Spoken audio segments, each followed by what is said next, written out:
My name is John Roberge. I'm a principal at Roberge Associates. We are coastal engineers, and we actually do have some experience in the design of living shorelines. Hasn't always been good experience. One of the problems with being an engineer is that your clients expect you to seal their drawings. DEEP expects you to seal their drawings, and they expect it to work. Hasn't always happened. I think all of the engineers in the room know what their responsibilities are, but typically the engineer is asked to do a project from soup to nuts. We do the evaluation of the site, we design the shoreline repairs, we battle with DEEP for a couple of years, and then we construct it. The good news is OLIS has become very flexible in the last few years. And the recent and only successes that we have had in what I will call a living shoreline has been with their complete cooperation. So that's what I have to say on that. We've heard a lot about where living shorelines can be successful, and I don't need to reiterate all of that, but from my experience, I will tell you, we're talking about low energy areas. We all know what that is. I'll get into that a little bit, and I know there was a question on modeling, on what can define a low energy area. I can be happy to talk to you about specific models that we use, that Azure D uses, to identify what that wave climatology is. I think we've seen this kind of stuff before today. I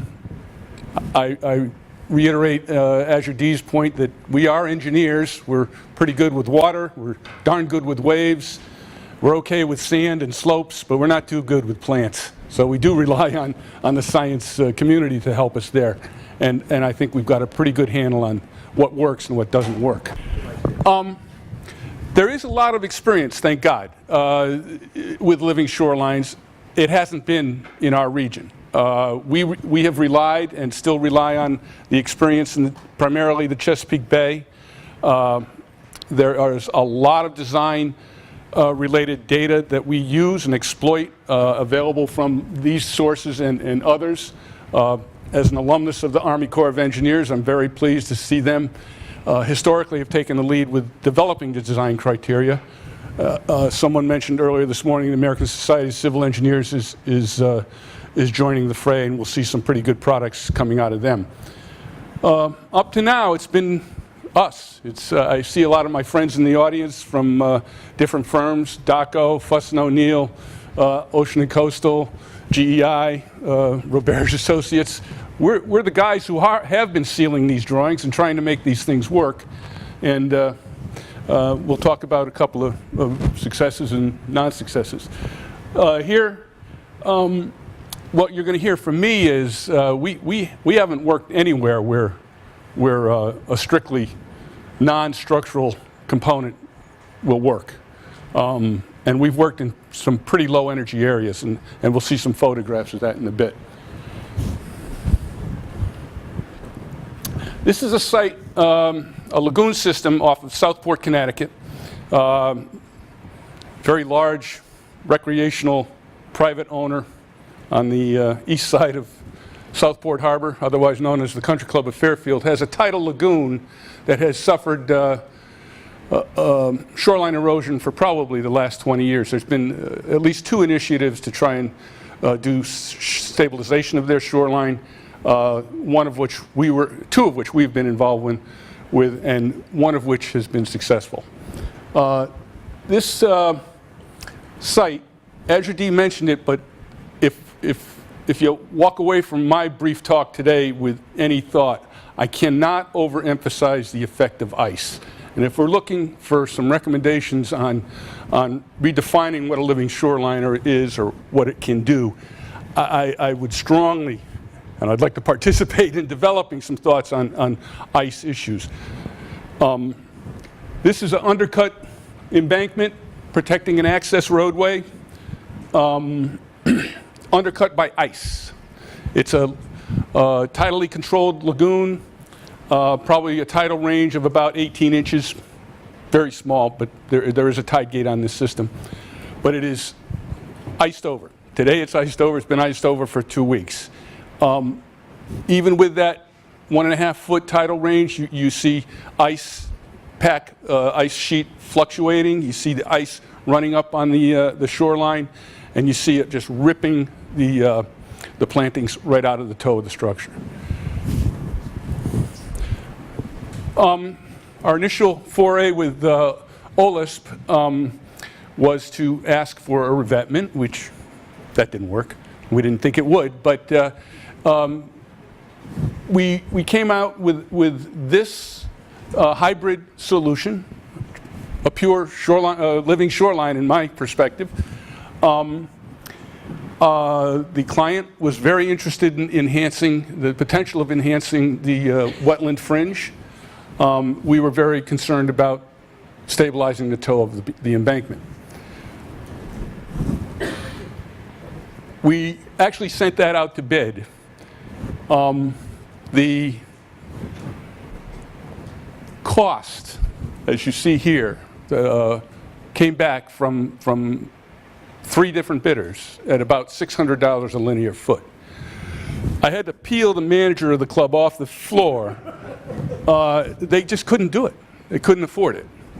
My charge was to go back to OLISP and see what we could modify, and we came up with this, in my world, a living shoreline, and that was came in at about $250 a linear foot, which quite manageable by the club, and this was installed.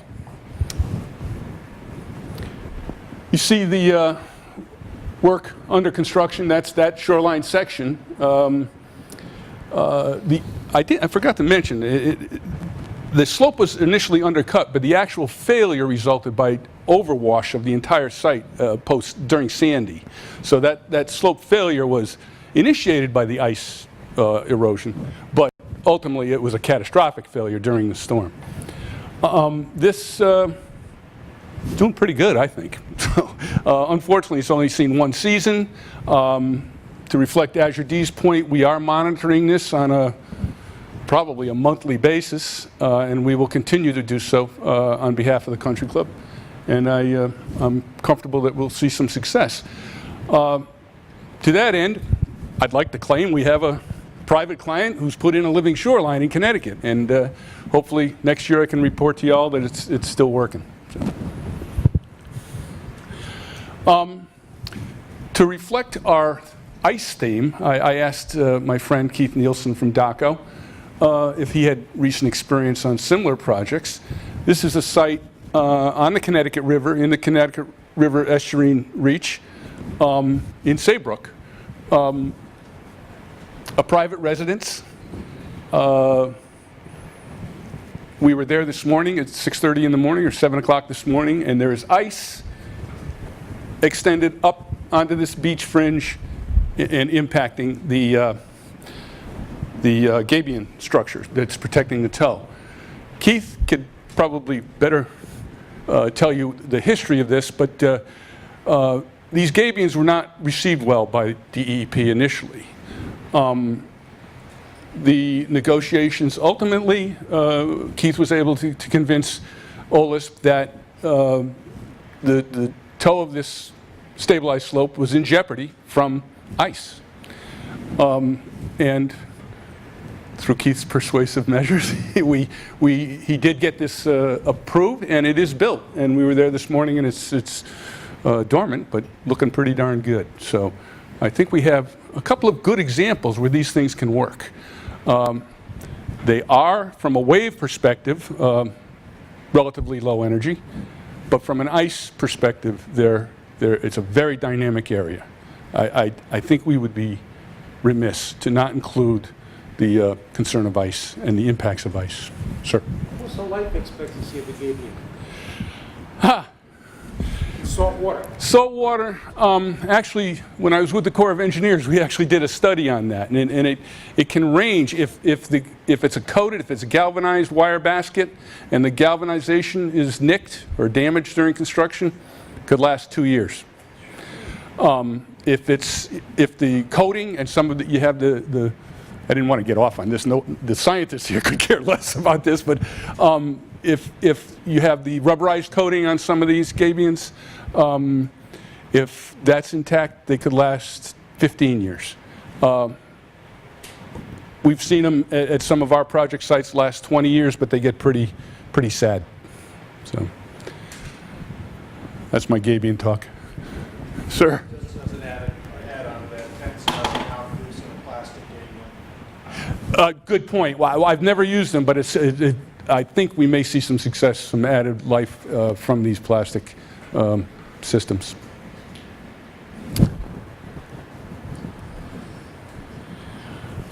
I just threw in a bunch of slides. I think we've heard a lot of this already in other talks. High energy areas, we still are faced with the solutions of the hardened structures. Seawalls do work, bulkheads do work in appropriate areas, but even as a coastal engineer, I think there's some people who would think, hey, geez, John, you like to design structures. Well, yeah, but I like to design successful projects. And I think there's sites like this one we've done in Fairfield, the project that Keith completed in Saybrook. We're pretty proud of this, and we're pretty proud of being in the lead on that technology. So these alternatives are real, and they do work. This is not in Connecticut. This happens to be in Southampton, New York, but there's a lot of times where bulkheads and seawalls don't work. I don't know why I threw that in. We can go on to the next one. This is a dune system. Why, in God's name, this private owner decided to put this is a non-engineered sheet pile steel bulkhead at the toe of a dune. He did it without permits. He did it about 2 years before Sandy, and this is what Sandy did to it. I like to use it as an example of why you should hire an engineer, but that's. To our theme of today, I do not like structures at the toe of a dune. A dune to me is a dynamic system. It's intended to contribute sand to the beach system. I've seen people. I've been tempted to do it myself to install a rock toe protection at the base of a dune. I think a dune needs to be a dynamic component of a beach system. If we're talking about a steep bluff like we have in Nantucket, places like this, many places out on Long Island, I think we're talking areas that we can use this technology of stabilizing the toe, but then enhancing the upper reach of the slope, typical to what Keith did here in Saybrook. There are places for seawalls. Let's move on. Revetments too. This is structures that have been approved by OLIS only because there were historic structures there. Again, these are sites with unrestricted fetches in Long Island Sound. We'll see design wave heights at this structure where I think we're on the order of 12.5 feet, 6.5 second waves. We're not going to see a living shoreline be successful in these sites. So there are places where we need to protect infrastructure by structural components.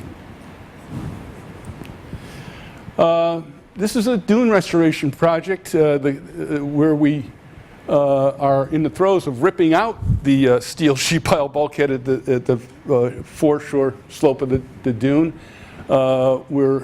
We were vegetating the dune crest, and we'll be extending the dune and allowing the dune toe to do what dune toe should do, is that absorb energy and contribute sand to the beach.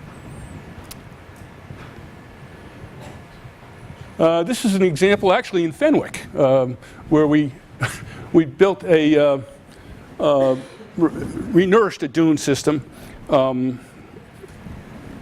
probably only about 150 feet long, a spot in the beach that's several thousand feet long. I have no idea if it will be successful. For a while, it's going to protect the old Katharine Hepburn house, so that's where we are. This is kind of the ultimate hybrid. I'm stretching it to call it a living shoreline, but there was a revetment at this condominium association in East Haven. Suffered, again, it was a non-engineered revetment structure, suffered severe damage in Sandy. We ultimately did some beach nourishment, and we redesigned the revetment structure, and we made a little bit of effort to try and vegetate the back shore, and it's actually working. I guess it's going to work until we see the next mother of all storms.